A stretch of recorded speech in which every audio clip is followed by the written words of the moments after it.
안녕하세요. 오늘도 사연살롱을 찾아주셔서 감사합니다. 칠순을 몇 달 앞두고 자식들과 연을 끄는 아버지입니다. 부모가 돼서는 자식과 연 끄는 게 무슨 자랑이라고 사람들 앞에서 대놓고 떠드느냐 하시겠지만 오죽하면 그러겠습니까? 고슴도치도 쥐 새끼는 예쁘다 한다고 저도 제 자식이라면 끔찍할 정도로 아껴왔던 사람입니다. 내 입에 들어갈 거 빼서 내 새끼들한테 하나라도 더 먹이고 살았고 뼈를 갈아가며 일해서 내 새끼들 공부 한 자라도 더 시키려고 노력했습니다. 그런데 그거 다 소용없는 일입디다.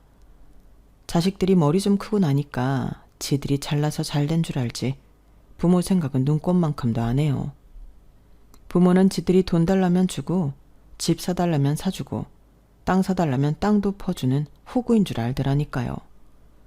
100번 양보해서 내 새끼 위한 거니까 해줄 수도 있다 칩시다. 그런데 그래도 지 애비가 오늘 내일 하는데 병원엔 코빼기도 안 보이고 유산 받을 생각만 하는 놈들을 언제까지 자식이라고 떠받들 수 있겠습니까? 아마 모르긴 해도 이 방송에 나가고 나면 자식놈들도 땅을 치고 후회할 겁니다. 하지만 그놈들도 알아야 해요. 버스 떠난 다음에 손 흔들어 봤자 소용없다는 걸요. 저는 밥 굶지 않고 사는 게 평생 소원일 정도로 찢어지게 가난한 집에서 태어났어요. 위로 형과 누나가 6이 있고 밑으로는 남동생이 하나 있었는데 6.25 전쟁 중에 큰형과 둘째 누나가 세상을 떠나서 내가 떠났을 땐 위로 4명만 남아 있었어요. 그러다 국민학교에 다니던 무렵 월남으로 파병 나갔던 셋째 형마저 전쟁터에서 세상을 떠나면서 8남매였던 우리 형제는 5남매가 되어버렸습니다. 자식을 앞서 보낸 부모님은 남은 자식들이라도 건사하려고 무진장 노력을 하셨지만 없는 살림에 아무리 발버둥 쳐도 나아질 기미가 안 보였어요. 할 수 있는 게 농사밖에 없는 깡촌에서 돈을 벌면 얼마나 벌 수 있었겠어요? 땅 한마지기 없이 남의 땅을 부쳐먹는 형편이니 밥은 제대로 먹고 살았겠습니까? 허구한 날 굶고 풀떼기나 뽑아먹는 실정이었죠. 그나마 둘째 형이 외지로 나가 돈을 벌기 시작하면서부터는 그래도 굶는 날보다 굶지 않는 날이 더 많아졌어요. 없는 집에서 맞이 대신 맏딸 노릇을 해야 했던 둘째 누나는 고생을 참 많이 했습니다. 돈에 팔려가다시피 동네에서 소문난 남봉꾼한테 시집을 갔는데 허구한 날 맞아서 얼굴에 멍이 가실 날이 없었거든요. 그래도 누나를 그렇게 때린 뒤에는 지도 미안한 건 알았는지 누나 손에 쌀이며 곡식을 지어주곤 친정에 다녀오라고 하더라고요.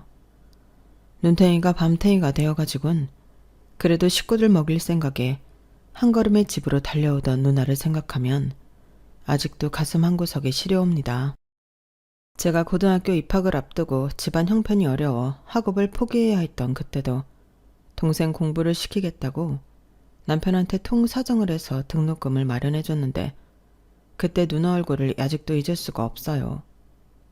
매형한테 얼마나 맞았는지 한쪽 눈이 떠지지 않을 정도로 보랏빛으로 퉁퉁 부어 있었거든요. 어린 나이에 학교를 다닐 수 있게 됐다는 기쁨도 잠시 그 꼴을 보고는 도저히 참을 수가 없더라고요. 그 길로 매형한테 달려가 우리 누나가 맞은 것 이상으로 정신없이 패버렸습니다. 그때 누나가 울면서 저를 말리더군요. 상철이 너 네가 뭔데 내 남편을 때려? 네가 깡패야? 건달이야? 한 번만 더 내 남편한테 손대봐. 이 사람 죽으면 그때 너 죽고 나 죽는 거야. 그래도 남편이라고 몸으로 막아서며 악을 쓰는 누나를 보니 정신이 확 들더군요. 내가 무슨 짓을 벌였는지 그제야 파악이 된 저는 그 길로 뛰쳐나와 서울로 도망쳤습니다.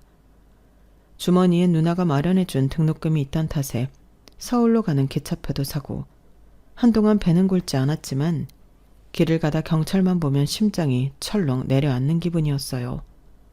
혹시라도 매형이 잘못된 건 아닌지 아니면 매형이 정신이 들자마자 경찰에 신고한 건 아닌지 걱정이 꼬리를 물고 이어져서는 하루도 마음 편할 날이 없었어요. 그 걱정에서 벗어날 수 있었던 건 그 후로 2년쯤 지나고였습니다.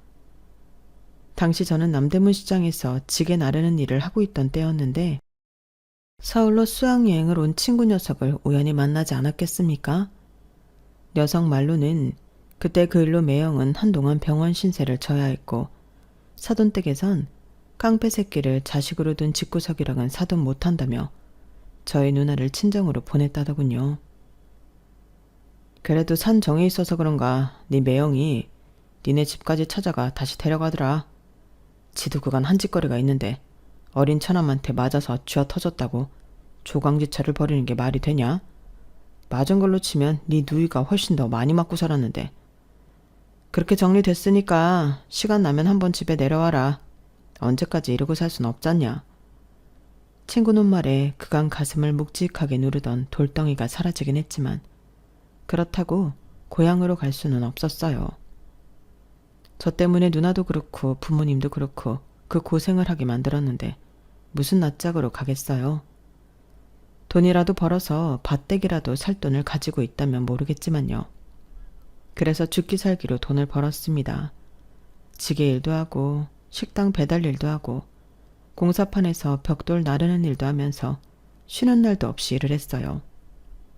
오죽하면 주변에서 어린 놈이 돈독이 올라 저런다는 말을 했겠어요. 그래도 저는 돈 좀 모아서 누나한테 받은 등록금도 돌려주고 우리 가족 부쳐먹고 살 땅떼기 좀 살 수 있다면 이 한 몸 으스러져도 상관없다고 생각했어요. 하지만 근 10여 년 만에 돌아온 고향은 정말 많은 게 변해 있었어요. 그렇게 길을 쓰고 돈을 모았는데 정작 고향에 내려갔을 땐 누나는 이미 죽고 없었거든요.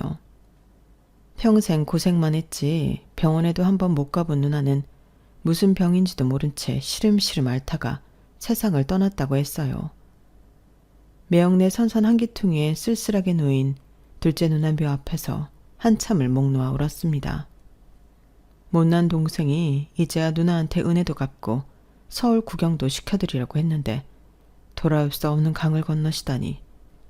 지난 10여 년 동안 발버둥 치며 살았던 그 시간들이 부질없게만 느껴졌어요. 돈 벌어서 은혜 갚겠다고 서울에서 아등바등 할 시간에 고향에 내려와 누나한테 사죄하고 밥이라도 한 끼 함께 먹을 걸 그랬다는 뒤늦은 후회가 들었어요. 둘째 누나는 제게는 엄마 같은 존재였거든요. 제가 7살 무렵 어머니께서 세상을 떠나셨는데 그때 이후로 둘째 누나는 제게 있어 엄마나 다름없었어요. 씻기고 먹이고 재우고 그걸 다 둘째 누나가 해주었으니까요. 그래서인지 둘째 누나의 죽음은 다른 형제들의 죽음과는 또 달랐어요. 제 마음의 한구석을 도려낸 것처럼 쓰리고 아팠거든요. 누나의 죽음 외에도 고향집은 많은 게 변해 있었어요. 제가 집을 나오던 당시에도 연세가 꽤 되셨던 아버지는 그 사이 더 연로해지셔서 허리가 굽어 거동이 불편하셨어요. 그런 아버지를 대신해 집안 가장 노릇을 하는 건 둘째 형이었어요. 외지에 나가 살다가 몇 해 전에 형수랑 고향으로 돌아왔다고 하더군요. 막내 여동생은 농사일을 도우며 집안 살림을 맡아 하고 있었어요. 그런데 다들 자기 자리를 지키고 살아가는 걸 보니 이상하게 서운한 마음이 들더라고요. 아마도 내 빈자리가 하나도 보이지 않아서 그랬나 봅니다.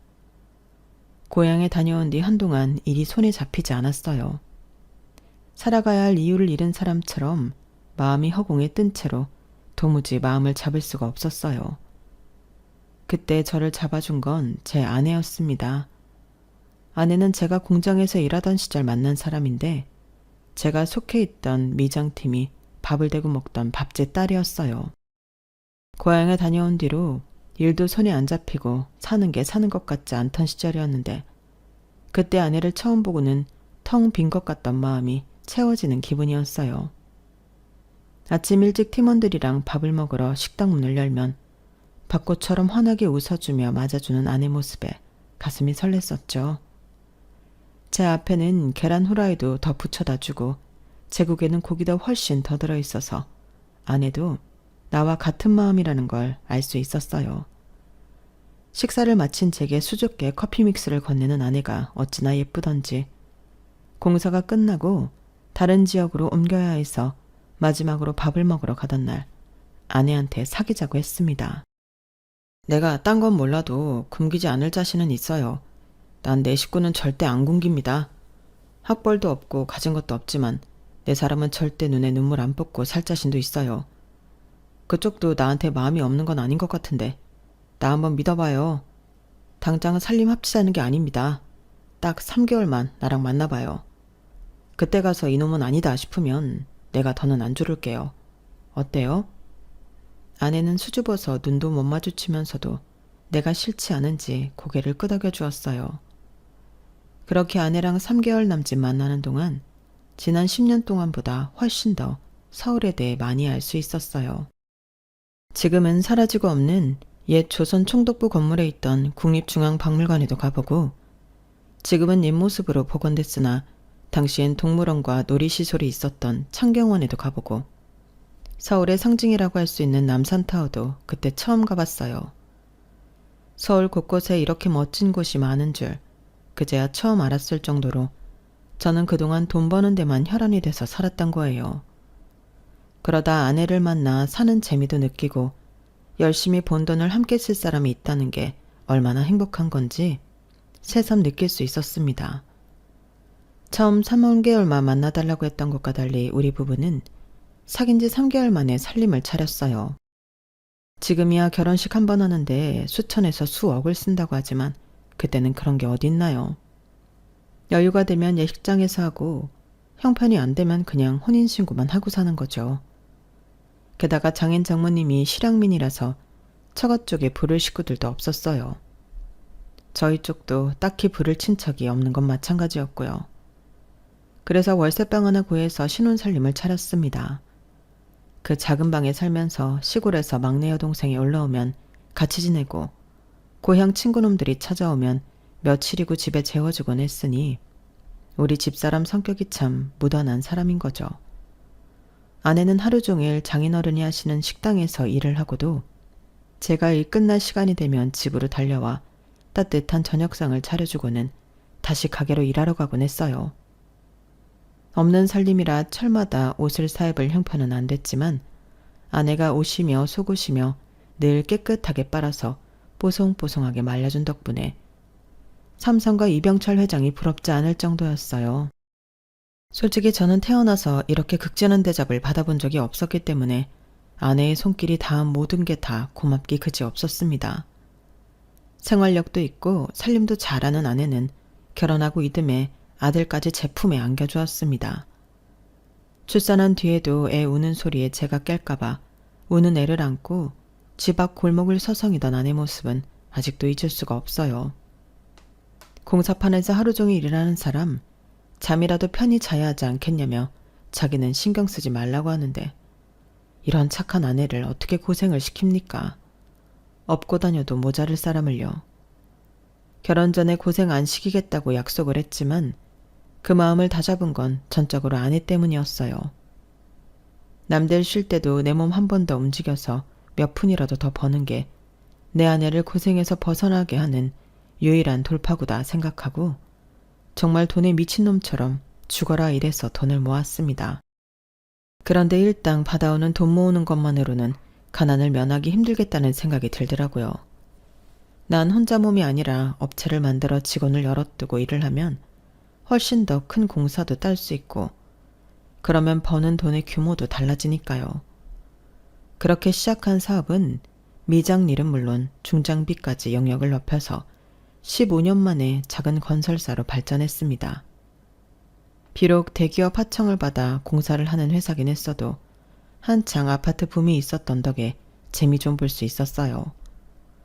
그러다 90년대 후반이 되면서부터 시중에 자금이 말랐다는 걸 체감할 수 있었고 건설 쪽이 사양길에 접어들었다는 것도 어렴풋이 알 수 있었어요. 그래서 하던 사업을 적당한 업자한테 넘기고 앞으로 뭘 해먹고 살지 고민을 해보기로 했어요.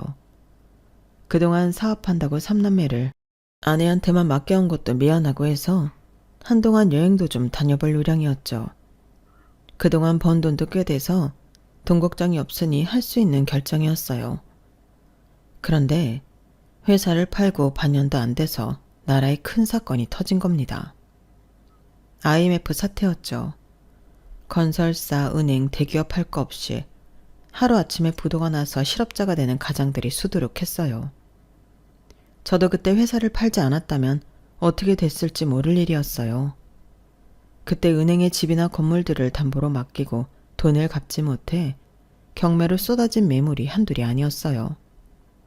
현금을 보유하고 있는 사람들만이 바닥까지 떨어진 집과 건물을 헐값에 사들일 수가 있었어요. 바로 저처럼요. 새로운 사업을 하려고 은행에 넣어둔 돈으로 건물을 사고 경기가 나아지기 시작하면서 건물을 담보로 대출을 받아 또 다른 건물을 사들이는 방식으로 총 3개의 건물을 수중에 넣을 수 있었습니다. 돈이 돈을 번다는 말은 과언이 아니라는 걸 그때 실감할 수 있었어요. 그런데 모든 일에는 일장일단이 있다고 평생 땀 흘리고 일해서 돈을 벌던 제가 너무 쉽게 재산을 불리게 되자 생각지도 못한 일들이 생기더라고요. 이전까지 연락도 뜸하던 형제들과 친인척들까지 그렇게 연락을 하는 거예요. 그 중에는 작은 매형도 있었어요. 상철이 너 기억나냐? 네가 날 개패듯이 해서 내가 죽다 살아났잖냐. 남이라면 병원비에 위자료까지 죄 받아냈겠지만 네 누나가 어린 놈 인생 한번 살려달라고 그렇게 빌어서 내가 꾹 참고 봐줬다. 너 그거 잊으면 안 된다. 도대체 뭔 말을 하려고 죽은 누나까지 들먹이나 싶었어요. 그래, 어디 한번 짓거려 봐라 하고 듣고만 있었더니 드디어 본론을 털어놓더라고요. 우리 민수가 이번에 버섯 재배를 해보겠다고 하는데 농협에서 대출도 안 되고 아주 죽을 맛이다. 애비가 되어선 자식이 큰맘 먹고 일 좀 해보겠다는데 도움도 못 주고 내 체면이 말이 아니다. 그래서 말인데 네가 돈 좀 만들어 보내라. 서울서 빌딩도 3개나 가진 놈이 설마 돈이 없다고는 하지 않겠지? 이럴 줄 알았습니다. 역시나 돈이더라고요. 저놈이 평생 우리 누나를 개패듯이 했던 건 생각 않고 저한테 한번 맞은 건 위자료를 받아야겠다니 완전 도둑놈 심보 아닙니까? 내가 돈이 썩어나도 저런 놈한테는 동전 하나 줄 생각이 없었어요. 돈이야 있죠. 매형 말씀대로 빌딩이 3개나 있는 놈이 돈 없다 그러면 안 되죠. 그런데 딱 매형한테 줄 돈은 없네요. 매형도 자식 외에 영 끊어진 처남한테 연락해 돈 구걸하시는 거겠지만 저도요. 내 새끼들 남들 못지않게 입히고 먹이고 가르치느라 써야 돼서 남줄 돈은 없어요. 뭐? 너 지금 말 다 했냐? 내가 그때 너 감옥소에 쳐넣을 수도 있었어. 그걸 참아줬더니 은혜는 못 갚을 망정 뭐가 어쩌고 저째? 이런 배은망덕한 놈 같은 이라고? 네 누나가 내 돈 빼다가 니네 집에 퍼다 나른 게 얼만데. 그래도 내가 네 누나를 아끼는 마음이 있어서 참아왔던 건데 네 놈한테 양심이란 게 있다면 너 이러면 안 되는 거다. 양심이요? 그건 내가 매형한테 할 소리입니다. 그렇게 우리 누나를 아끼는 분이 허구 헛날 그렇게 패고 살았습니까? 누나 죽자마자 1년도 안 돼서 길목다방 정마담을 안방에 앉히신 분이 우리 누나를 아끼는 마음이 있었다고 할 수 있냐고요. 요즘 같으면 마누라 패는 놈은 그대로 교도소행입니다. 내가 지금까지 후회가 되는 건 진작에 당신을 경찰에 고발하지 않은 거라고요. 한 번만 더 내 앞에서 그 더러운 입으로 우리 누나 얘기 꺼내면 그땐 내가 가만 안 둡니다. 아셨어요? 그렇게 전화를 끊은 뒤로 조카놈이 전화해 도와달라고 통사정을 했지만 땡전 한 푼 주지 않았어요. 매형은 몰라도 조카는 누나 자식이니 그깟 사업 자금이야 대줄 수도 있었지만 그놈 하는 꼴이 여간 미워야죠. 지 엄마 제사도 안 지내는데 적어도 누나 기일에 산소는 찾아가 봐야 하는 거잖아요. 그런데 한 번을 안 찾아가더라고요. 매년 누나 기일에 산소에 가보면 벌초를 안 해서 아주 엉망인 거예요. 동네 사람들한테 물어보니 그 집 식구들은 아무도 산소에 발걸음을 안 한다더라고요. 명절에 선산을 찾을 때도 제 누나 묘에는 술도 한 잔 안 따라 놓는다니 참 매정한 인간들이에요. 매형이랑 그 부인은 그렇다 쳐도 어떻게 자식놈들까지 그럴 수가 있느냐고요. 그래놓고 나한테 외삼촌이 조카를 안 도와주면 누가 도와주냐는 소리나 하고 정말이지 할 수만 있다면 서울 근교로 둘째 누나 묘를 이장하고 싶은 심정입니다. 매형 말고도 돈 빌려달라는 전화를 수도 없이 받아왔어요. 제가 찢어지게 가난했을 때 우리 큰애가 옥상에서 떨어져서 큰 수술을 받아야 했을 때는 다들 모른 척하던 사람들이 말이죠. 그때 장모님이 금반지며 시집 올 때 가져왔던 폐물들을 팔아서 수술비를 대주지 않으셨다면 우리 아들은 아마도 이 세상 사람이 아니었을 거예요. 정작 우리 식구가 힘들 때 도움을 준 사람들은 아무 말이 없는데 어떻게 된 게 안면 몰수하던 인간들만 돈 빌려달라는 연락들을 하는 건지 잘못돼도 한참 잘못된 것 같습니다.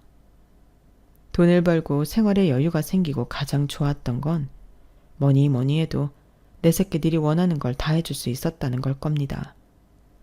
저는 자식이 아들 둘에 딸 하나가 있는데 셋 다 해외로 어학연수도 보내주고 막내딸은 중학생 때부터 호주로 유학을 보내서 영어를 무척 잘한답니다. 두 아들 녀석들도 중고등학교 때부터 학원에 과외까지 돈 안 아끼고 지원을 해주었고 덕분에 대학도 다들 이름 있는 대학에 보낼 수 있었거든요.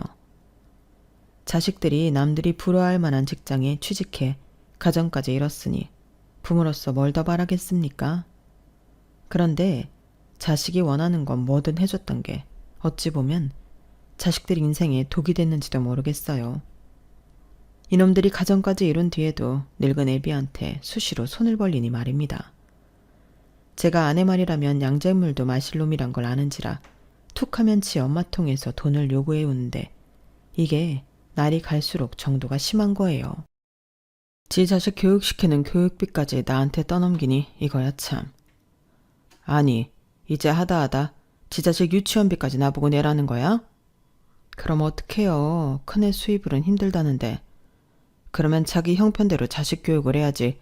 능력도 안 되는 놈이 무슨 영어 유치원을 보낸다고 다 늙은 애비한테 손을 벌려? 예은이 애미도 그래. 지 남편 벌이로 힘들면 지도 같이 벌 생각을 해야지. 결혼한 지가 언젠데 여직 집에서 놀면서 요가니 피타니 필라 머시기니 지 몸 만들 생각만 하고. 아니 지가 미스코리아 나갈 거야? 탤런트가 될 거야. 허튼 데 쓸 돈 아껴서 지 자식 공부시킬 생각은 안 하고 어쩜 그렇게 생각이 없나 몰라.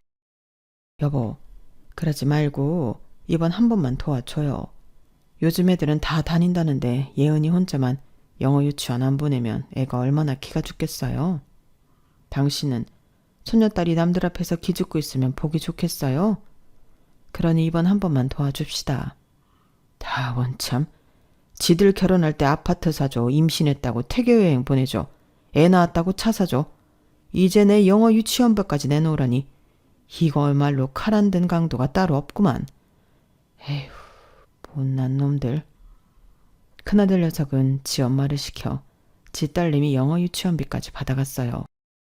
몇 달만 처음엔 도와달라는 놈이 1년이 넘도록 영어 유치원비 낼 날이 되면 지 엄마한테 문자를 보내서는 꼬박꼬박 받아가더라고요.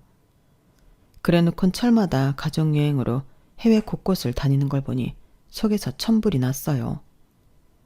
우리 부부는 정작 돈이 있어도 엄두가 안 나 해외여행 한번 못 가가는 처진데 말이죠. 큰놈이 이 모양이면 둘째는 좀 나아야 할 텐데 그놈은 한술 더 뜨는 놈이에요. 지 부모한테도 장사를 해먹는 놈이라니까요. 아빠, 요즘엔 연세 드신 분들도 다들 캠핑카 몰고 부부끼리 여행 다니신다니까요. 캠핑카 하나 있으면 호텔비도 안 들지. 차 타고 가다가 경치 좋은데 차 세워놓고 밥도 해먹으면 밥값도 안 들지. 이거 완전 남는 장사라니까요. 아버지가 타시다가 나중에 저한테 물려주시면 대대로 쓸 수 있다고요. 그러니까 이참에 아빠도 캠핑카 한 대 사세요. 제가 아는 형이 캠핑카 수입업을 하는데 기가 막힌 매물이 나왔거든요. 지금 그거 사시면 시중가보다 30% 싸게 살 수 있어요. 아빠는 중장비도 다룰 줄 아시는 분이니까 캠핑카 운전하는 건 일도 아니잖아요. 아빠가 운전하는 거 보면 엄마가 한눈에 반할걸요? 어때요? 사실 거죠? 하루가 멀다 하고 집에 찾아와 지 엄마랑 나한테 캠핑카 타령을 하는데 결국엔 아내가 하나 사자고 하는 바람에 덜컥 계약을 했지 뭡니까. 그런데 캠핑카를 사놓기가 무섭게 시험 운전을 한다느니 작동법을 익혀야 한다느니 하면서 지놈이 먼저 차를 끌고 다니더라고요. 지 가족들 태우고 평일이고 주말이고 할 거 없이 전국 팔도를 누비고 다니는데 정작 차주인 저는 캠핑카를 사고 1년이 다 되도록 운전석에도 한번 못 앉아봤습니다. 그런데 이놈이 언제부턴가 캠핑카가 흥미가 떨어졌는지 차고에 넣어두고 손도 안 대지 뭡니까? 그래서 모처럼 아내를 태우고 여행이나 가볼까 했더니 글쎄 차가 꼼짝을 안 하는 거예요. 아는 정비사한테 견적을 받아봤더니 엔진을 갈아야 한다는 거예요. 아니, 산지 1년도 안 됐는데 무슨 엔진을 갈아? 에이, 무슨 소리야. 이거 못해도 10년은 좋게 넘게 탄 것 같은데 겉만 멀쩡하지 속은 완전 늙은이야. 이런 걸 돈 주고 산 거야?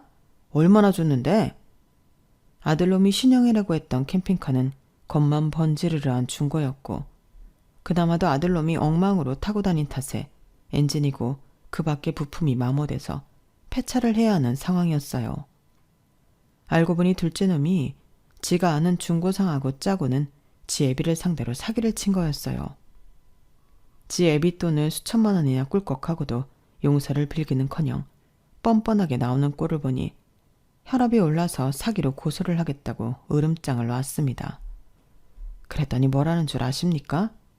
아빠, 아무리 그래도 그렇지 돈 몇천에 자식을 고소하겠다는 게 말이 돼요? 애초에 아빠가 형한테 하신 만큼 저한테도 신경 써주셨으면 제가 이런 짓까지 하겠습니까? 저도요, 이렇게까지 하고 싶진 않았다고요. 이놈아, 내가 뭘 네 형한테만 해줬다는 거냐?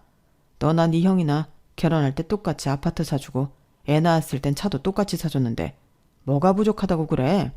참, 아빠, 아파트라고 다 같은 아파트입니까? 형은 강남에 있는 아파트 사주고 저는 강북에 있는 그지 같은 동네에 사주셨잖아요. 그게 지금 가격 차가 얼마나 나는 줄 아세요? 내가 아주 집사람 보기 미안할 정도라고요. 솔직히 이번에 아버지한테 사기친 돈 그거 다 해봐도 형네랑 우리 아파트 가격 차의 10분의 1도 안 돼요. 세상에 이런 놈이 어디 있습니까? 지 처가랑 가까운 지역에 집 구한다고 해서 은평구에 집을 사준 건데 이제 와서 집값 차이 난다고 지 애비한테 사기를 치는 놈이라니. 정말 남이 알까봐 창피할 정도였어요. 생각 같아선 이참에 콩밥 좀 먹여서 정신 좀 차리게 하고 싶었지만 아내가 하도 울고불고 통사정을 해서 참았습니다. 내가 자식 잘못 키운 죄다 생각하면서요. 그나마 딸아이는 어릴 때부터 해외로 유학을 보내놔서 그런지 지 오빠들이랑 다르게 독립적인 편이었어요. 대학을 졸업한 이후로 집에 손 한 번 벌린 적이 없었으니까요. 그래서 두 아들보다 딸애가 낫다 싶었는데 이게 아주 지 오빠들 찜쪄먹는 녀석이었지 뭡니까. 홍기가 찼는데도 결혼할 생각을 안 턴 딸이 하루는 집에 찾아와 그러는 겁니다. 아빠, 난 결혼할 생각 없으니까 오빠들 결혼할 때 준 거 지금 돈으로 주세요. 아파트랑 차, 애들 교육비 등등. 그동안 오빠들한테 들어간 돈 내가 엑셀로 정리해봤더니 이 정도가 나오더라고요. 거기에 화폐 가치 변동률까지 계산하면 딱 이 금액이에요. 너 지금 무슨 소리를 하는 거냐? 아니, 결혼을 해야 집을 사주든 차를 사주든 하는 거지. 결혼도 안 한 놈이 무슨 돈 타령이야? 아빠, 난 결혼 안 한다니까요. 돈만 있으면 충분히 즐기고 살 수 있는데 미쳤다고 결혼해서 남일 좋은 일 시켜요? 여자가 결혼하면 그날부터 인생 쭈그러드는 거라고요. 시댁 식구들한테 들볶이지. 출산하면 애까지 키워야 되지. 그럼 내 인생은 어디서 찾아요? 난요, 그렇게 사느니 차라리 혼자 늙어 죽을 거예요. 외로우면 연애를 하면 될 일이지. 뭐하러 결혼해서 내 인생을 진흙탕 속에 쳐박아요? 난 싫어요. 그러니까 돈 빨리 주세요. 독신으로 살겠다고 지 오빠들한테 해준 만큼 돈으로 받아간 딸애는 2년 뒤 배가 불러서 집에 찾아왔더라고요. 애 아빠는 말해줄 수 없다며 애는 자기 혼자 키울 생각이라고 애랑 살 집을 마련해달라나요? 거참, 당장 지낼 곳도 없다고 울고 짜는데 그걸 보고 어떻게 모른 척 하겠습니까? 딸아이 살 집이랑 산후조리원까지 다 내 돈으로 해줄 수밖에요. 그런데 남편도 없이 살겠다는 딸아이 때문에 정말 고생한 건 바로 제 아내였어요. 세상에 어느 부모가 미혼모로 살겠다는 딸을 두고 두 다리 뻗고 살 수 있겠습니까? 밤낮 없이 딸아이 집에 드나들면서 손주도 봐주고 딸아이 밥도 챙겨 먹이고 그러고도 유별난 딸아이 트집에 좋은 소리 한번 못 듣고 살았습니다. 애한테는 유기농 채소만 먹여라. 소고기는 한우만 먹여라. 이거 해라 저거 하지 마라. 상전도 이런 상전이 없었어요. 그렇게 딸자식 시집살이를 하던 아내는 6년 전 대장암으로 세상을 떠나고 말았습니다. 아내가 죽고 나자 한동안 살고 싶은 생각도 들지 않았어요. 그 큰 집에 혼자 덩그러니 앉아서 하루가 가기를 기다리는 것밖에는 아무런 낙이 없었어요. 그렇게 일주일이 지나고 보름 한 달이 지나도록 저희 집을 찾는 사람은 아무도 없었습니다. 아내가 매일같이 쓸고 닦아가며 반들반들하게 광을 내놓았던 집은 어느새 먼지가 앉고 때가 타서 엉망이 되어버릴 무렵 절대로 울리지 않을 것 같던 초인종이 울렸습니다. 혹시나 자식놈들 중 하나가 찾아왔나 해서 문을 열었더니 웬 중년 여성과 낯선 청년이더라고요. 주민센터 직원과 함께 저희 집을 찾아온 청년은 근처 대학 사회복지학과 학생이라고 했어요. 다짜고짜 자기들이 도울 게 있을까 해서 왔다길래 도대체 어떻게 알고 우리 집에 찾아왔느냐고 했더니 제가 사는 아파트 상가 마트 주인이 알려줘서 왔다더라고요. 어르신께서 매일 라면 만드신다고 아파트 상가분이 그러시더라고요. 사모님이 돌아가신 지 얼마 안 됐다고 들었어요. 그러고 보니 아내가 세상을 떠난 뒤로 입맛도 없고 딱히 해먹을 줄 아는 것도 없어서 매일같이 마트에서 라면을 사다 먹었더니 그걸 보고 주민센터에 연락한 모양이더군요. 내 자식들도 나 몰라라 하는 판에 이웃이 라면만 먹는 걸 보고 주민센터에 대신 도움을 청해주다니 그래도 아직은 인정이 있는 세상이다 싶었어요. 어르신, 제가 도와드릴 테니까 인터넷으로 돌봄 서비스 신청을 하세요. 그래야 정식으로 도움을 받을 수 있어요. 젊은 청년은 자신이 들고 온 전자기기를 꺼내 저 대신 독거노인 돌봄 서비스를 신청해 주었어요. 그리고는 그날 이후 민석이라는 청년은 매일같이 우리 집에 찾아와 밥은 먹었는지 필요한 건 없는지 물어가며 집 청소도 도와주고 저를 데리고 근처 공원으로 산책도 가주곤 했습니다. 처음엔 청년의 방문이 불편하기만 했던 저도 조금씩 청년과 서스럼 없이 지내게 되었고 그러는 사이 청년은 대학을 졸업하고 정식으로 사회복지사가 되었어요. 자기 관할구역이 아님에도 매일같이 출퇴근길에 찾아와 말벗도 해주고 같이 밥도 해먹는 사이가 되었죠.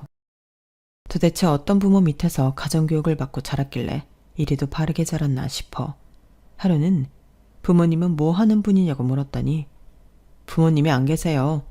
태어나자마자 시설에 버려졌거든요. 아니, 그럼 내 코가 석잔데 남을 돕겠다고 그런 일을 한다는 거야? 아이고 참, 민서가 누가 누굴 돕는다고 그래. 기껏 힘들게 공부를 했으면 남들보다 잘 살 궁리를 해야지. 어르신, 저 잘 살고 있어요. 후원자분들 도움으로 대학도 다녔고요. 이렇게 사회복지사도 됐잖아요. 제가 지금 이렇게 한 사람 몫을 하고 살 수 있는 건 다 후원자분들과 국민들 세금 덕분이에요. 그러니 제가 받은 거 이제는 저도 갚고 살아야 할 거 아닙니까? 민석이 말을 듣는 순간 망치로 머리를 한 대 맞은 기분이었어요. 그동안 남들보다 잘 먹고 잘 입고 살겠다고 아등바등 돈을 모아왔던 제 자신이 부끄러울 정도였어요. 쥐뿔도 없이 서른을 바라보는 나이에 고시원에 살면서도 남들한테 받은 걸 갚을 수 있다고 좋아하는 민석이가 저보다 훨씬 어른스러워 보였습니다. 그래서 나도 이젠 좀 달라져야겠다는 생각을 했습니다. 먼저 민석이한테 고시원을 나와 우리 집에서 같이 살자고 했어요. 집도 크고 빈 방도 많은데 한 사람 더 들인다고 뭐가 달라지겠어요? 그렇게 민석이랑 한 집에 살면서 나도 사회를 위해 뭘 할 수 있는지 많은 생각을 했습니다. 부모 없이 자라는 아이들을 위해 시설에 기부도 하고 무료 급식소에 쌀도 보내고 학비가 부족한 애들을 위해 대학에 장학금도 보내줬습니다. 살면서 돈 쓰는 게 하나도 아깝지 않았던 건 그때가 처음이었어요. 그렇게 몇 년을 민석이랑 함께 살다가 녀석이 결혼을 하면서 다시 혼자가 되었습니다. 민석이가 결혼할 때 부모님을 대신해 내가 살 집이라도 해주겠다고 했더니 민석이도 그렇고 민석이 처도 그렇고 한사코 거절을 하더군요. 부창부수라고 아내도 자기랑 똑같은 사람을 얻어서는 부부가 아주 올곧게 자란 티가 났어요. 결혼한 뒤에도 민석이랑 민석이 처가 수시로 집에 드나들며 반찬도 해다 나르고 딸아이를 출산한 뒤에는 늙은이 척척할까봐 애도 데리고 와서 재롱도 보여주고 했어요. 내 피가 섞인 자식은 아니었지만 친자식들보다 더 자식 같은 존재가 되었죠. 덕분에 저는 인생의 황혼기에 또 다른 즐거움을 느끼며 살 수 있었습니다. 하지만 세월은 이 늙은이 몸을 하루가 다르게 갉아먹었고 결국 병원 신세를 지게 됐어요. 신장은 말기라더군요. 이미 암으로 아내를 떠나보낸 경험이 있던 터라 얼마 못 살 거라는 건 짐작할 수 있었어요. 그래서 민석이를 시켜 자식들한테 연락을 했더니 웬일로 자식놈들이 득달같이 병원으로 달려왔더라고요. 그런데 내가 입원해 있는 병실로는 오지 않고 죄다 주치의방으로 달려갔다는 거예요. 애비 병세가 어떤지 알아야 하니 그런 걸 거라고 생각하고 자식놈들을 기다리고 있었는데 아무리 시간이 지나도 한 놈도 코빼기를 보이지 않지 뭡니까? 그때 쎄한 기분이 들면서 이놈들이 뭔 생각을 하는지 알 수 있었습니다. 이놈들이 병원에 찾아온 건 지 애비가 걱정돼서가 아니라 언제 죽느냐가 궁금했던 거라는 걸요. 보다 못한 민석이가 큰애한테 전화를 했더니 지금 바쁘니까 나중에 전화하라며 끊더랍니다. 수화기 너머로 들리는 소리가 시끌벅적한 게 무슨 파티라도 하는 것 같더라고요. 둘째랑 막내딸 목소리도 간간히 들렸는데 얼핏 들어보니 내가 죽으면 빌딩을 하나씩 나눠 갖자는 그런 얘기를 하는 것 같았어요. 지 애비가 암에 걸려 오늘 내일 하는 판에 유산 받을 생각에 파티를 벌이는 자식들이라니. 이런 걸 그동안 내 등골 빼가며 키웠다는 게 그렇게 후회가 될 수 없었어요. 그래서 변호사를 불러 유언장을 만들었습니다. 그리고는 서류 정리가 다 끝난 그날 자식들을 불러 유언장을 공개했어요.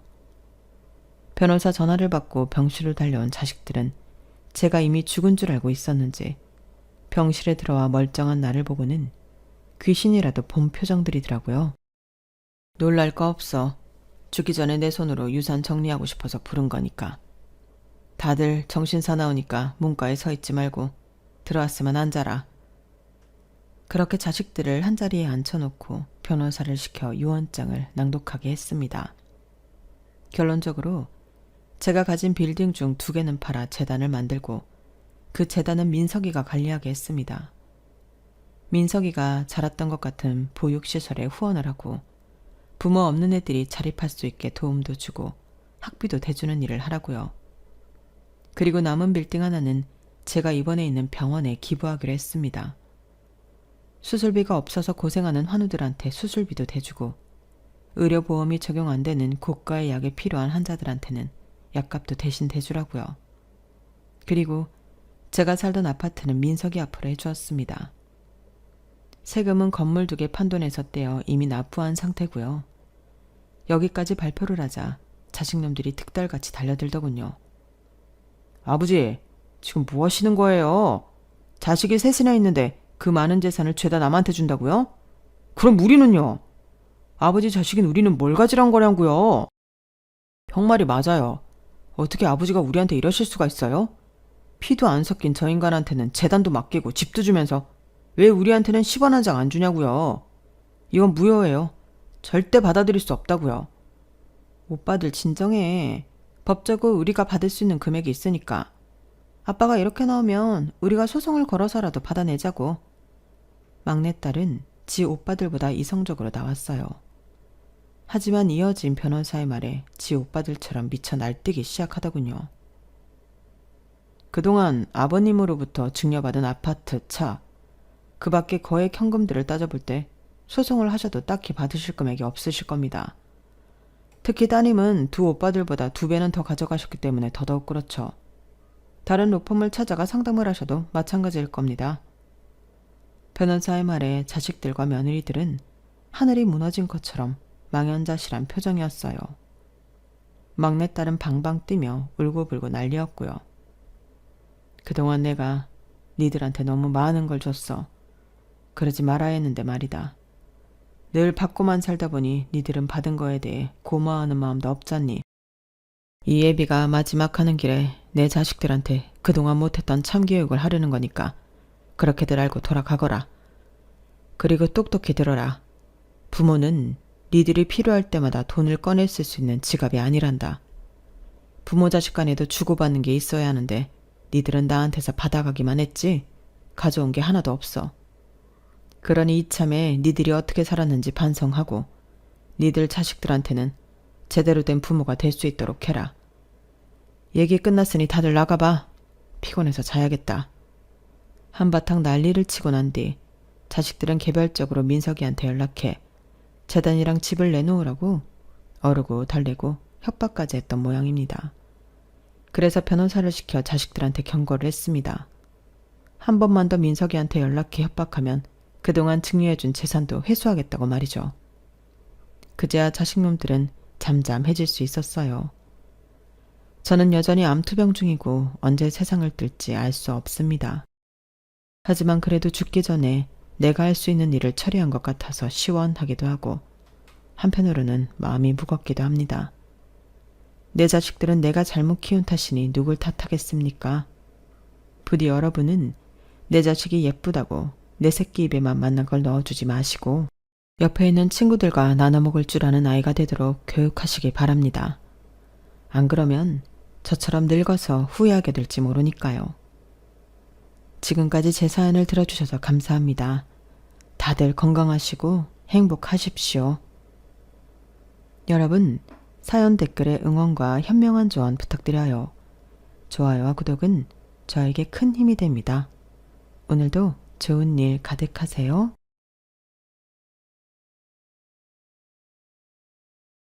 안녕하세요. 오늘도 사연 살롱을 찾아주셔서 감사합니다. 저는 결혼 6년 차가 된 여성입니다. 주변 친구들이 집안일 할 때 많이 듣는다며 추천해준 채널이 사연살롱이라 평소에 애정을 많이 가지고 있었는데요. 그렇다고 제가 여기에 사연을 적게 될 줄은 몰랐어요. 남편과도 금슬 좋다는 소리를 자주 듣고 시부모님께서도 굉장히 잘해주셔서 제가 여기에 사연을 적어냈다고 하니 친구들도 깜짝 놀라더라고요. 네, 사실 남편과도 시부모님과도 문제가 없으니 누군가는 저에게 배부른 하소연이라고 할 수도 있겠지만 제게도 숨쉴 구멍이 필요했던 것 같아요.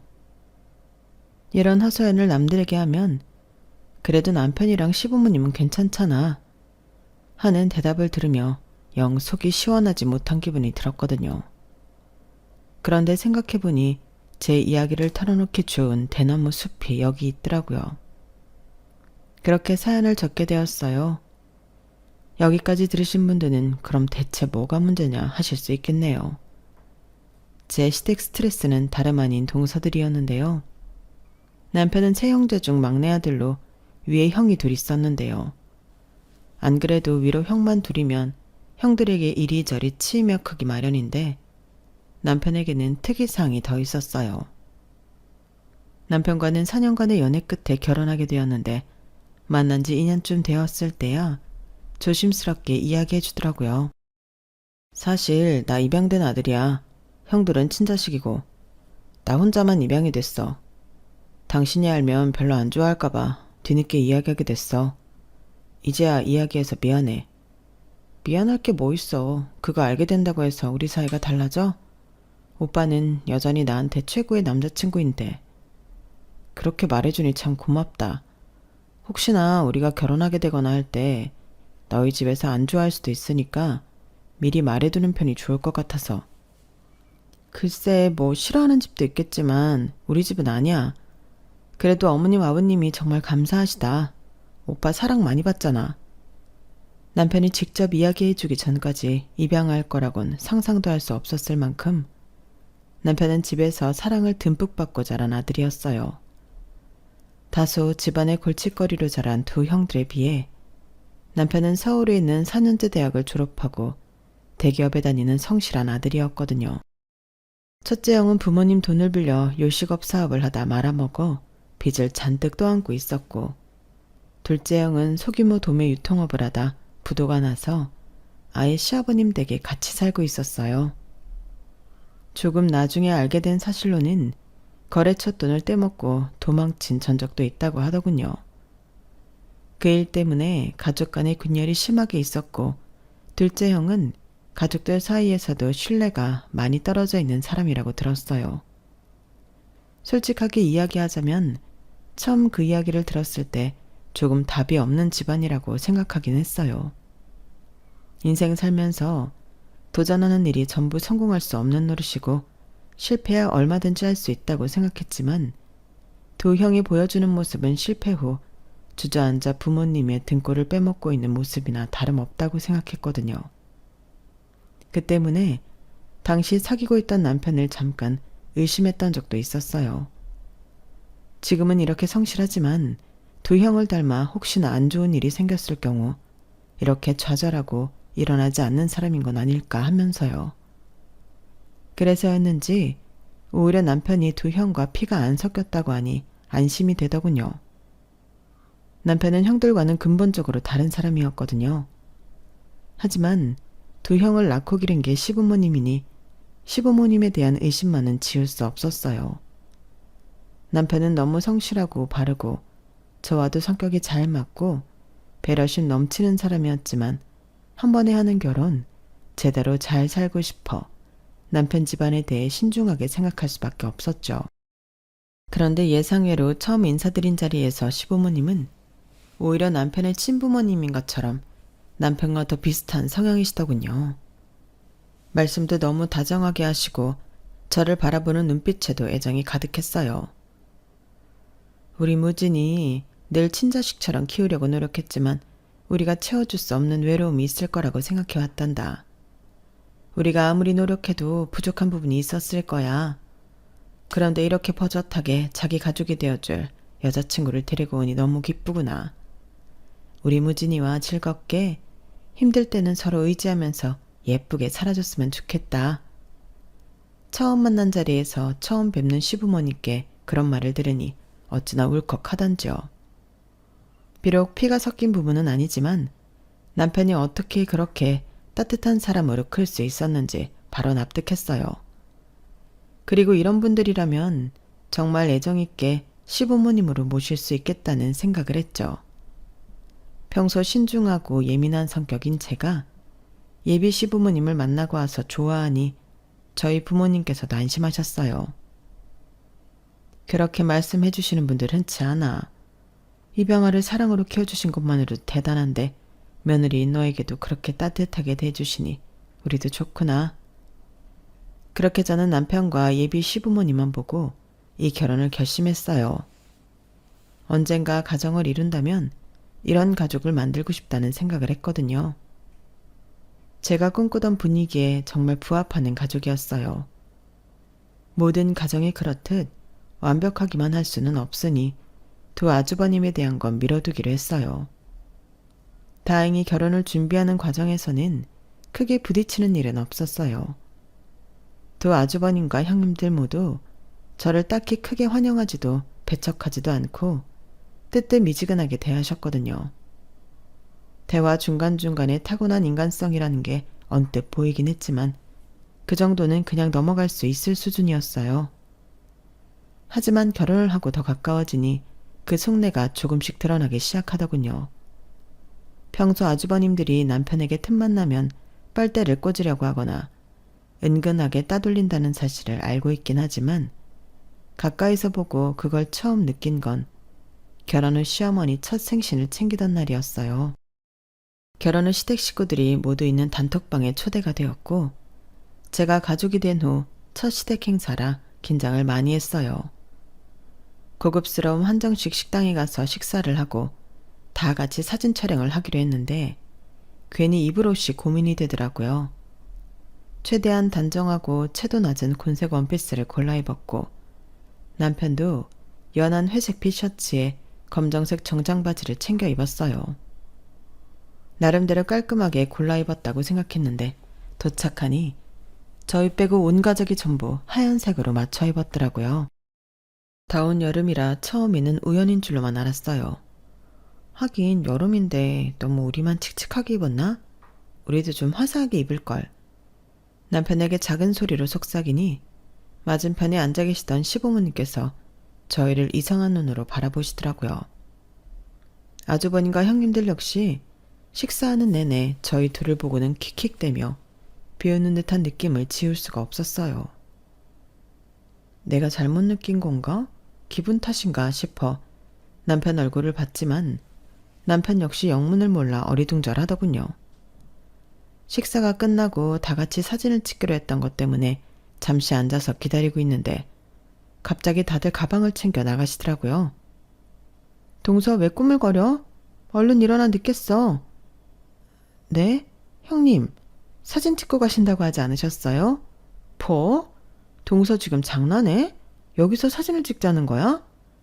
지난번에 밥 먹고 다 같이 사진 한 장 찍으시겠다고. 아니 무슨 이런 데서 찍어 엄마 생신인데. 스튜디오 예약했으니까 얼른 일어나. 시간 맞춰 가야 되니까. 네? 스튜디오요? 동서는 대체 우리 말을 뭘로 듣는 거야? 뭘 처음 듣는 척이야. 다 말해줬잖아. 저는 전달을 못 받았는데요. 그래? 이상하네. 우리 남편이 막내한테 직접 전달하겠다고 했는데? 뭐야? 그럼 그래서 이렇게 입은 거야? 난 또. 첫째 형님과 둘째 형님이 제 옷차림을 위아래를 훑더니 신나게 웃기 시작하더라고요. 그제서야 깨달았어요.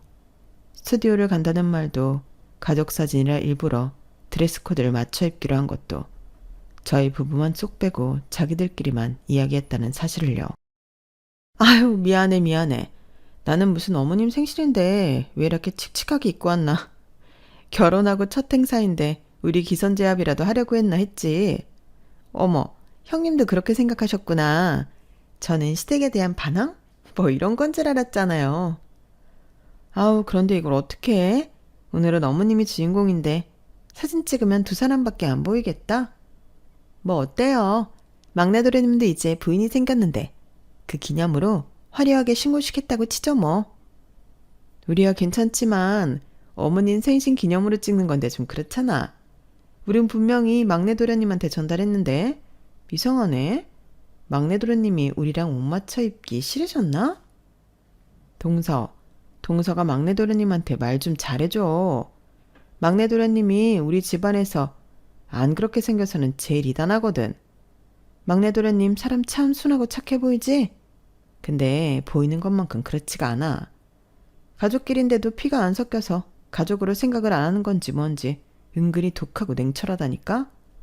동서도 뭐 결혼 생활 하다 보면 알겠지만 말이야. 아우 됐어. 이제 신혼이라 좋아 죽을 부부한테 그런 소리는 왜 해? 우리가 맨날 경고해봐야 귀 들리겠어. 부부를 1년은 같이 지내봐야 알지. 저 깍쟁이 같은 막내 도련님이 누구랑 결혼할지 참 궁금했는데. 동서, 결혼 생활 힘들면 언제든 연락해. 동서들끼리 친하게 지내면 좋잖아. 형님들은 나름대로 저와 친해지자는 듯 손 내미는 척 마무리했지만 그날 하루 종일 기분이 정말 안 좋았어요. 그 태도는 누가 봐도 고의적이었거든요. 철없는 어린 중고등학생들도 아니고 성인이 된 지도 한참 지난 어른들이 누군가를 괴롭히려는 목적으로 이런다는 게 믿겨지지 않더군요. 결국 그날 사진은 저와 남편 두 사람만 초대받지 못한 손님들처럼 시커멓게 나왔고 남편은 감정적으로 크게 내색하진 않았지만 쓸쓸해 보였어요. 여보, 미안해. 내가 이야기를 들었는데 잊어버린 것 같아. 괜히 당신까지 민망하게 됐네. 여보, 거짓말하지 말고 똑바로 말해줘. 이야기 전에 들은 거 없지? 당신이 그런 거 잊어버릴 사람이 아닌데. 그리고 그런 게 있으면 단톡방에 말해주는 게 맞지. 누가 봐도 우리 모르라고 일부러 이야기 안 한 거잖아.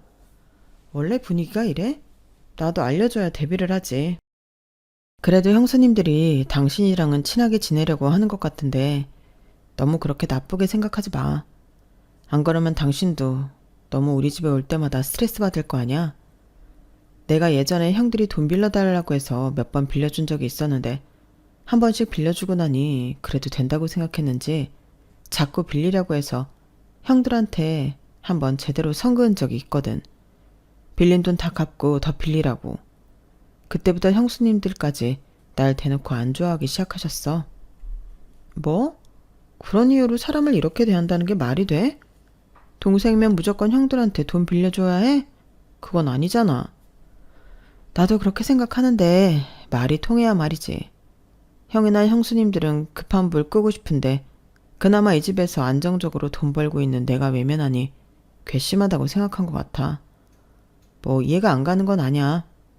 그래도 내 입장에선 거절 안 하면 영영 안 끝날 것 같았어. 나도 내 미래를 생각해야 하니까. 당연하지. 당신이 그런 것도 거절 못하는 사람이었으면 나 이 결혼하지도 않았을 거야. 그래도 정말 사람들이 질이 나쁘다. 애들끼리 왕따시키는 것도 아니고. 그렇게 기죽어 있을 필요 없어요, 뭐. 이제 당신은 혼자가 아니잖아. 남편은 정말 진심으로 고마워하더군요. 차마 남편에게 말은 못했지만 거의 처음으로 제대로 대화해보는 거나 다름없는 자리에 남편과 저를 이간질하려고 간보는 것부터가 정말 글러먹었다고 느껴졌거든요. 미운 털 제대로 박히는 한이 있어도 제대로 선 그어야겠다 싶었죠. 그동안 남편 혼자 이런 분위기 속에서 얼마나 힘들고 외로웠을지 생각하니 차라리 제가 더 나서서 남편이 혼자 견디던 이 어이없는 분위기를 다 떠맡아버리는 게 낫겠다 싶더라고요. 남편에겐 아무리 미워도 함께 커온 형제지만 저에겐 당장 연 끊어도 상관없는 사람들이었으니까요. 하지만 그렇게 마음을 먹었음에도 시부모님을 볼 때마다 마음이 약해졌어요. 그 일이 있던 다음 날 어머님께서 그 일을 내내 마음에 담아두고 계셨는지 직접 전화하셔서 사과까지 하셨었거든요. 애들 어린 시절에 입양하지 말라고 반대하는 걸 내가 눈에 밟혀서 무진이를 입양했거든. 그런데 무진이가 참 순하고 어릴 때부터 말썽 한 번 안 부리고 공부까지 잘했으니 미워할 구석이 어디 있었겠어? 우리도 아무리 친자식 따로 있다지만 같이 키우는데 무진이 같은 애는 안 예뻐하고는 배길 수가 없다구나. 쟤들 딴에는 내 배로 낳은 자식도 아닌데 자기들보다 더 이뻐하는 걸로 보이니 어릴 때부터 어찌나 질투를 하던지. 거기다 커서도 셋 중에 이렇게 제일 잘 살고 있으니 아직까지도 무진이만 보면 그렇게 셈이 나는 모양이다. 우리 집 식구가 된 지 얼마 되지도 않았는데 벌써 이런 부탁을 하게 되어 정말 미안하지만 그러려니 하고 넘겨주련? 다 내가 자식들을 잘못 키운 탓이다. 아니에요, 어머님. 어머님이 이 사람을 얼마나 잘 키워주셨는데요. 그런 말씀 마세요.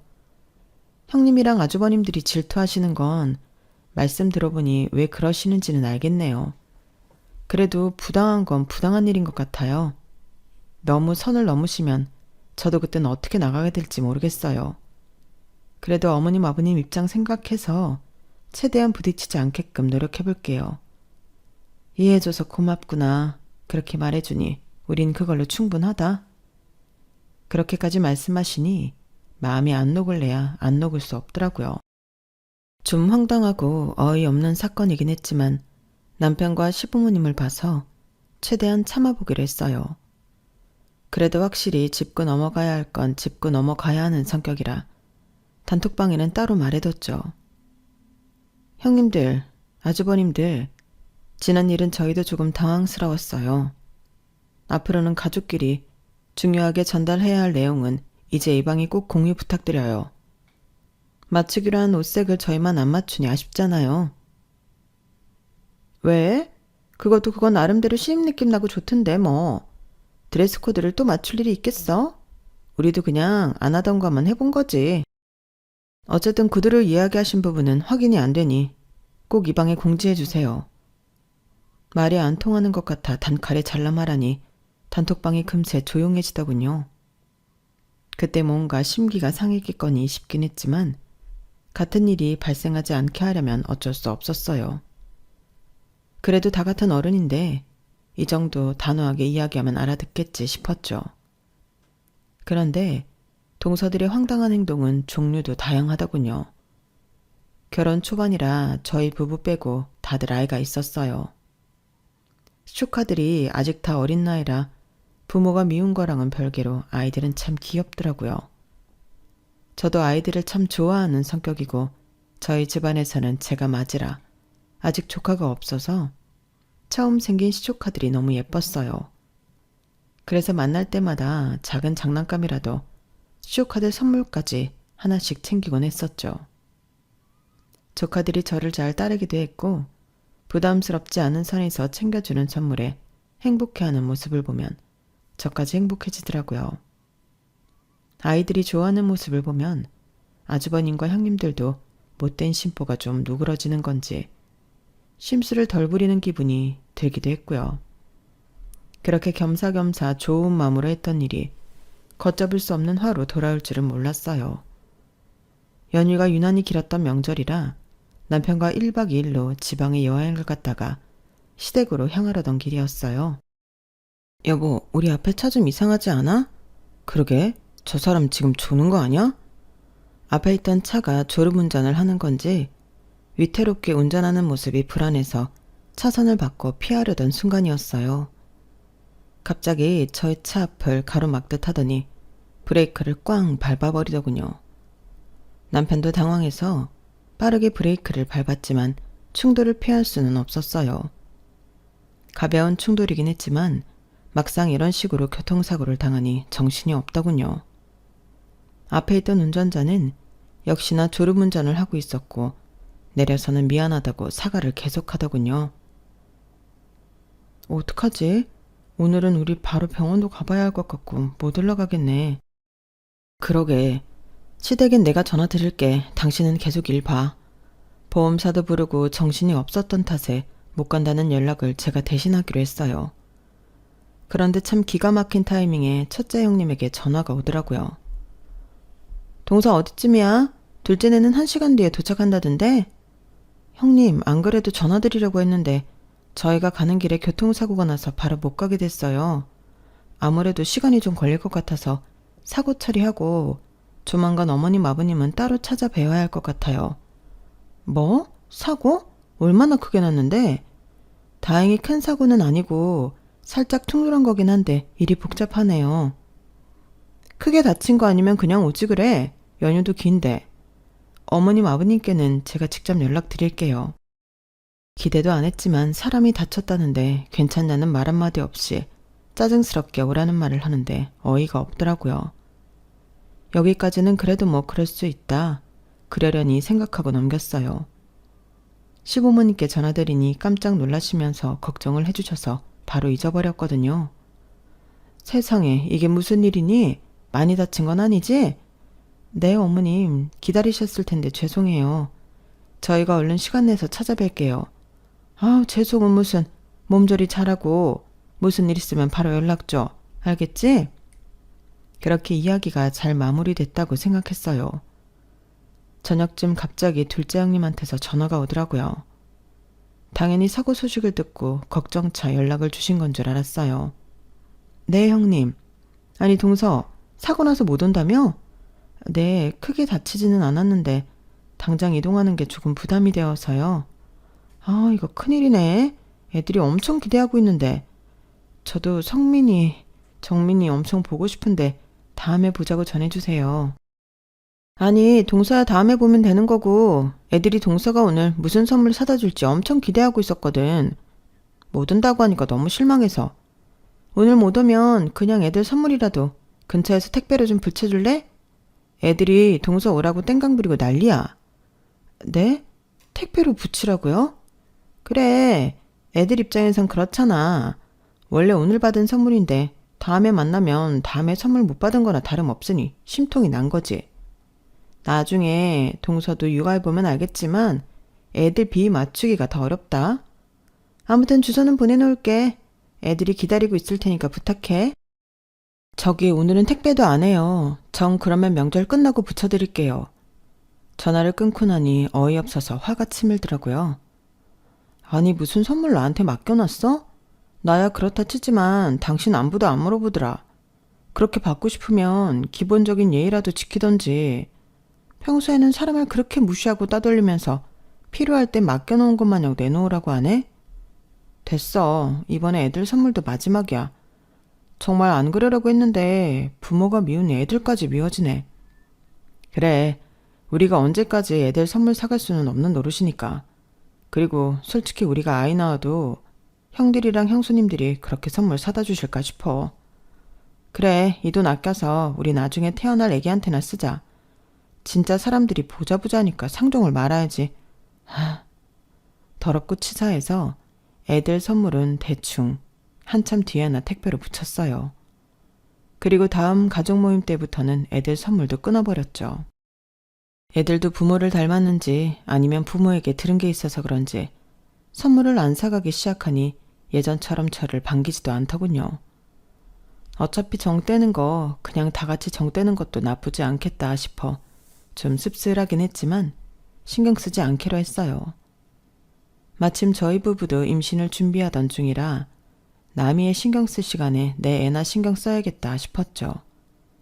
그렇게 몇 달이 지난 후 저희 부부에게 축복이 찾아왔어요. 아이가 생기니 시댁의 심술 따위엔 신경 쓸 겨를은 정말 없더라고요. 하지만 막상 애를 낳고 나니 애를 보러 온다는 핑계로 자주 부딪히게 되더군요. 그래도 다들 애 가진 부모들이니 애는 이뻐하고 궁금해하나 보다 싶었는데 아니나 다를까 와서는 속을 긁는 소리만 해대더군요. 아니, 딱히 동서를 닮은 것 같지도 않고 그렇다고 서방님 닮은 것 같지도 않고 애매하게 생겼네. 우리 식구 느낌이 안 나. 확실히 입양해온 놈 자식이라 그런가 티가 팍팍 나네. 우리 집엔 이렇게 쌍꺼풀 진한 유전자가 안 나오는데 얘만 너무 남의 집안 식구 같다. 그러니까 형네 애들이랑 우리 애들은 다른 것 같아도 묘하게 닮은 구석이 있는데 얘만 너무 딴판이네. 애기 때부터 그렇게 자기 주장 강하게 생긴 애는 우리 집에 없었는데 애가 좀 세 보인다. 아주버님들까지 나서서 제 아들을 평가하니 기가 막히더군요. 아직 갓난아이인 애한테도 저런 소리를 안 가리고 하는 걸 보니 애 크면 조카들 시켜서 대놓고 왕따는 시키지 않을지 걱정이 되고도 남았어요. 여보, 아주버님들 계속 저러면 나 시댁에 애 안 데리고 갈 거야. 애한테 어릴 때부터 이런 소외감 느끼게 할 순 없어. 미안해 여보. 당신이랑 우리 아들 생각하면 내가 집이랑 연을 끊어버리는 게 맞는데 부모님 생각하면 그러기가 힘드네. 부모님 아니었으면 나 지금 이렇게 당신이랑 결혼해서 행복하게 살고 있지도 못했을 테니까. 그 마음은 이해해. 어머님 아버님은 너무 좋으신 분들이니까 당연히 연을 끊기는 힘들지. 적어도 어머님 아버님 살아계실 때만큼은 나도 연 끊으란 소린 안 할 거야. 근데 당신이 이렇게 결혼해서 어엿한 한 집안의 가장인데도 선 넘는 행동들을 계속한다면 그건 절대 못 참아. 고마워 여보. 그리고 미안해. 괜히 이렇게 태어나서 당신까지 힘들게 만들고. 당신이 선택한 것도 아닌데 미안해할 거 없어. 그리고 난 이런 과정들을 거쳐서 만들어진 지금 당신이 좋은 거야. 여보, 나 정말 당신이랑 결혼하길 잘한 것 같아. 내가 앞으로 더 잘할게. 안 그래도 싫었던 시댁 식구들이 아이가 생기니 그렇게 더 싫을 수가 없더군요. 남편 역시 저랑 생각이 같았어요. 적어도 우리 아이만은 친척들 사이에서 소외감 느끼거나 무시당하지 않게 하고 싶었죠. 어린 나이에 그런 감정을 느끼게 하는 것 자체가 싫었거든요. 그래서 최대한 만나는 시간을 줄이고 연휴에는 일부러 일자를 피해서 방문하는 등 온갖 노력을 다했지만 역시나 한계가 있더군요. 우리가 점심시간이 안 맞아서 못 모이는 것 같으니까 갯돈을 제대로 모아볼까 해. 네? 갯돈이요? 그래야 불참하는 사람이 없지. 매월 20만 원씩 걷어서 가족 모일 때마다 쓰고 어머님 아버님 생신 때 가끔 가족여행도 가고 하면 좋을 것 같아서. 그래, 그게 좋은 생각 같다. 일부러 빠지는 사람도 없게끔. 그 말이 꼭 저희 부부를 저격하는 것 같더라고요. 다른 형제들이 군말 없이 하겠다고 하니 저희도 별 수 없이 갯돈은 합류할 수밖에 없었어요. 보기 싫어도 어거지로 계속 만나야 한다는 건 안 좋은 점이었지만 그래도 갯돈을 모아서 좋은 점은 있더군요. 갑자기 큰돈 나갈 일 없이 늘 내던 돈으로 가족 행사를 해결했으면 됐으니까요. 시부모님도 내색은 안 하시려고 했지만 가족이 한자리에 모여있는 걸 더 좋아하시는 것 같았고요. 그래서 그냥 좋게 생각하자 싶었어요. 아들이 아직 어리니 어차피 모여도 아이 핑계 대면서 일찍 자리를 파할 수 있어서 모이는 게 아직까지 그렇게 큰 부담은 안 되더라고요. 나중에 아이가 크면 크는 대로 학업이나 이런저런 핑계를 대서 빠지면 되겠다고 미리 생각만 해뒀어요. 그리고 나서는 한동안 평화로웠어요. 갯돈을 모으고 난 후부터는 첫째 형님이나 둘째 형님이 딱히 저희 부부를 견제하거나 따돌리는 발언을 잘 안 하시더라고요. 요즘 아주버님이나 형님들이나 우리한테 괜한 트집을 안 잡으시네? 웬일이시지? 그러게, 형들도 나이 먹으니 변한 건가? 갯돈 모으니까 이제야 좀 가족 같다는 생각이 드나? 이렇게 평화롭게도 지낼 수 있는 걸 도대체 왜 그렇게 심술 부리신 거야? 진짜 알다가도 모르겠다니까. 다행이지 뭐. 요즘만 같아서는 정말 가족처럼 잘 지낼 수 있을 것 같아. 아무튼 꼭 돈이 엮여야만 가족 같다고 생각하는 것 같아서 얄미워 죽겠어. 그래도 요즘은 싫은 소리 덜 듣다 보니 시댁도 다닐만 하다는 생각은 드네. 그때까지만 해도 전혀 상상도 못했어요. 폭풍이 오기 전 바다가 가장 고요하다는 말이 괜히 있는 말이 아닌데 그 말을 왜 잊고 있었는지 모르겠네요. 개모임을 시작한 지 1년이 넘고 나서야 그 진실을 알게 되었어요. 갯돈 계좌를 큰 아주버님께서 관리하시는데 남편이 우연히 형제들끼리 갯돈 관련 정산 이야기를 하다가 계좌 내역을 보게 된 모양이었어요. 형, 우리 갯돈 한 집에 20만 원씩 하는 거 아니었어?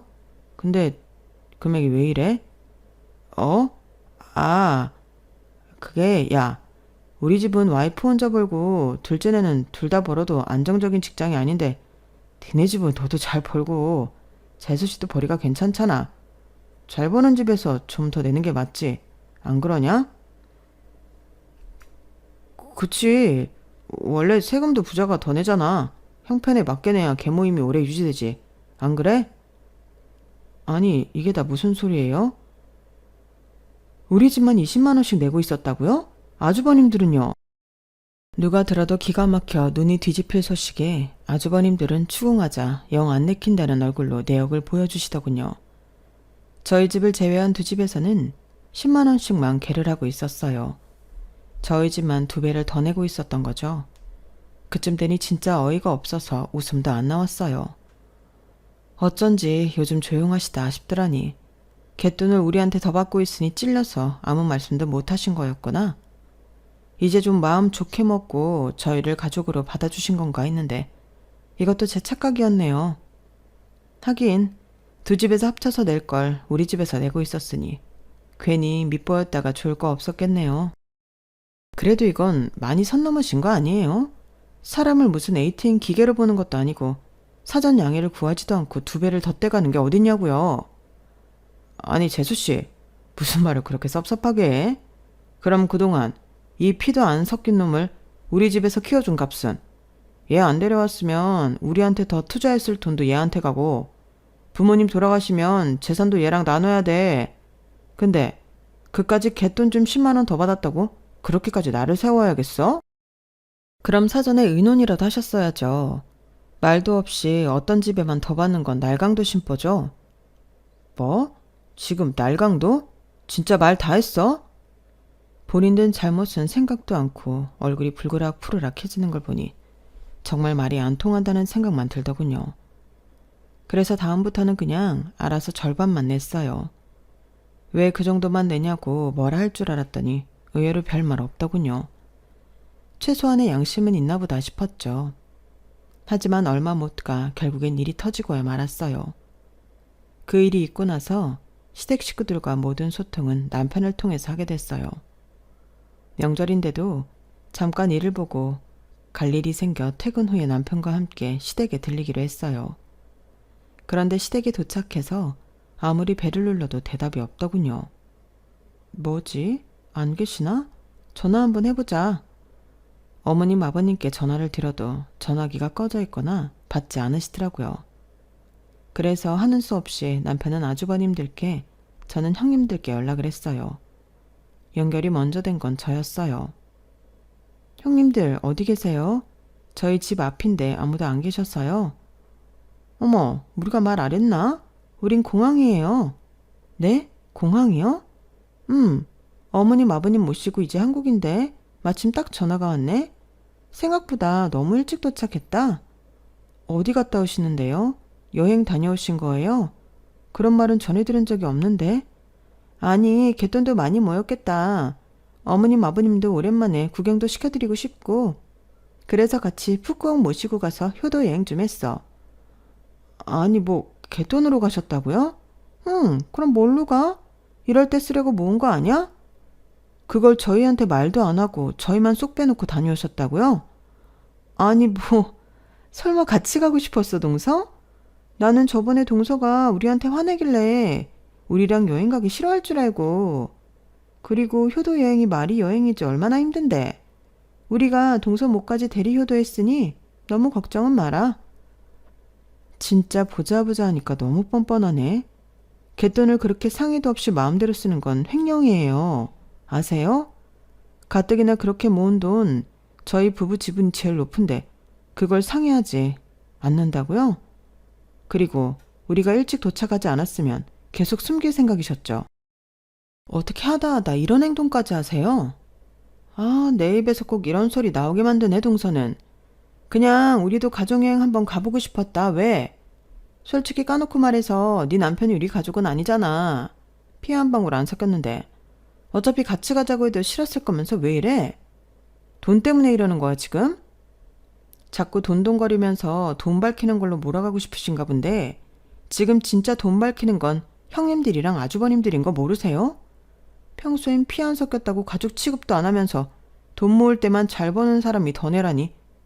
가족이라니 떠드는 거 진짜 꼴값이에요. 야, 이 집에서 네 남편 다 키우고 인간 만드는데 얼마가 들었는데 겨우 그것 좀 썼다고 난리야. 그 돈 우리만 쓰고 놀았니?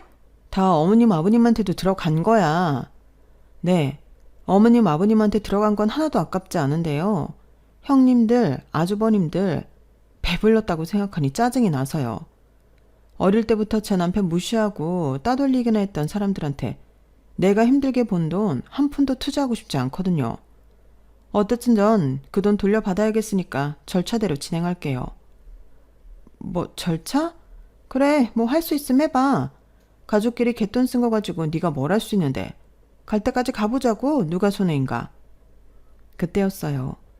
늘 묵묵부답으로 참고 있던 남편이 전화기를 빼앗아 들더군요. 네, 그러시죠. 갈 때까지 간다는 말 함부로 하는 거 아니라는 거 깨닫게 해드릴게요. 그렇게 전화가 끊어지고 저도 잠시 멍해졌어요. 여보, 나야 당신 식구들 안 봐도 그만이라지만 괜찮겠어? 나도 이제 내 식구 생겼는데 당신이 더 소중해. 형수님들이 당신한테 저럴 이유 없어. 그동안 부모님 봐서 참았지만 이제 나도 내 식구 지켜야지. 연애기간, 결혼기간 다 합쳐서 남편이 그렇게 화난 얼굴은 처음 봤어요. 화가 난 건 저도 마찬가지였지만 남편이 그렇게까지 나서줄 줄은 몰랐거든요. 아무리 그동안 가족에게 소외를 느껴도 입장 바꿔 생각하면 이해 안 가는 것도 아니라며 속 좋게 굴던 사람이었어요. 그런 사람도 이렇게 머리 끝까지 화가 날 수 있구나 싶었죠. 남편은 말로만 그런 게 아닌 정말로 행동으로 보여줬어요. 법적 자문을 구하러 다니더니 갯돈 횡령도 민사소송이 가능하다는 걸 알아왔더군요. 그동안 모아왔던 갯돈 이체 내역과 사용처, 관련 대화 등을 열심히 수집해 소송에 들어갔어요. 너무 명백한 증거들이 많았기 때문에 생각보다는 상황이 쉽게 돌아가더군요. 법원에서 지급 명령을 내렸고 불이행 시에는 강제 집행을 하게 될 상황까지 이어졌어요. 그쯤 돼서야 정신이 돌아왔는지 형님들과 아주버님들이 매달리기 시작하더군요. 막내야, 알잖냐, 우리 형편 어려운 거. 시간을 좀 줘라. 우리가 그걸 갑자기 갚을 형편이 어떻게 되니? 그거 갚을 능력이 됐으면 이런 일도 안 생겼지. 안 그러냐? 한 번만 눈 감아주세요, 서방님. 아무리 화가 났어도 가족끼리 말로 푸셔야지. 이렇게 피도 눈물도 없이 법으로 가는 게 어딨어요? 웬만한 남끼리도 이렇게는 안 해요. 늘 저와 이 사람을 외부인 취급하던 건 형님들과 형수님들인데요. 아무리 같이 어울리려고 노력해도 늘 무시하고 필요할 땐 가족, 없을 땐 이방인 취급하는 것에 이제 실문났습니다. 저한테만 그러는 건 참아왔어도 나도 결혼하고 가정이 생겼는데 제 아내 볼 면목이 없어서라도 이제는 달라져야겠다는 생각이 드네요. 그렇게 원하시던 외부인 취급 받아들이고 남남처럼 서로 선 잘 지키고 사시죠. 그동안 빌려가서 갚겠다고 말로만 했던 돈들도 다 제대로 받아야겠습니다. 네? 지금 갯돈 쓴 건 또 어떻게 갚을지 막막해 죽겠는데 그 돈까지 어떻게 다 계산을 하려고요? 진짜 이러지 말자고요. 잘 지낼 수 있잖아요. 네? 경제적으로 필요할 때만 잘 지낼 관계라면 필요 없습니다. 그렇게 냉정하게 잘라낸 남편은 바로 소액 심판 청구를 준비했어요. 그렇게 추진력 있게 바로 진행을 할 줄은 저조차도 예상 못했던 일이었어요. 이번 일은 정말 형님 형수님들이 선을 3개 넘었어. 결혼하고 당신까지 우리 집에서 내가 받던 취급 받는 게 너무 미안했는데 더 이상은 못 참겠어. 당신 위해서라도 이 관계는 정리하는 게 맞는 것 같아. 냉정하게 생각하면 내가 감사한 건 부모님이지 형들은 아니니까. 그렇게 남편은 확실하게 형제관계를 정리했어요. 정리하는 과정에서 우리에게 울며불며 매달리고 추하게 욕을 하기도 했지만 남편은 눈 하나 깜짝 않더군요. 그러게 사람이 선의를 베풀 때 잘 지냈으면 좋았을 것을. 형제들은 남편이 그동안 봐주고 있던 빌려간 돈까지 갚게 생기며 저희 집에 엄청난 채무가 생겼어요. 저랑 결혼하기 전에 빌려줬던 금액이고 당시에는 끝까지 받아낼 생각은 없었던 터라 그 돈을 받으면서 저희 형편은 더 여유가 생겼죠. 그 돈으로는 남편과 못 갔던 휴가를 가고 시부모님도 모시고 여행을 다녀왔어요. 마치 저희가 낸 갯돈으로 여행을 다녀오신 그분들처럼요. 비록 피는 안 섞였지만 함께 나고 자란 형제들을 끊어내게 된 게 안쓰럽기도 했지만 요즘은 차라리 후련해 보이네요. 저 역시 남편이 그런 말도 안 되는 대접을 받는 꼴을 보는 것보다야 남편을 진심으로 아끼고 사랑해 주시는 시부모님만 모시는 지금이 훨씬 행복하고요. 백년 묵은 답답함이 한 번에 사라진 듯한 요즘 이런 생각을 하곤 해요. 때로는 나와 내 가족을 위해 조금은 나빠질 줄도 아는 게 인생이란 생각이요. 제 이야기는 여기까지입니다. 여러분들 가족과 정말 행복하시길 바랍니다. 여러분 사연 댓글에 응원과 현명한 조언 부탁드려요. 좋아요와 구독은 저에게 큰 힘이 됩니다. 오늘도 좋은 일 가득하세요.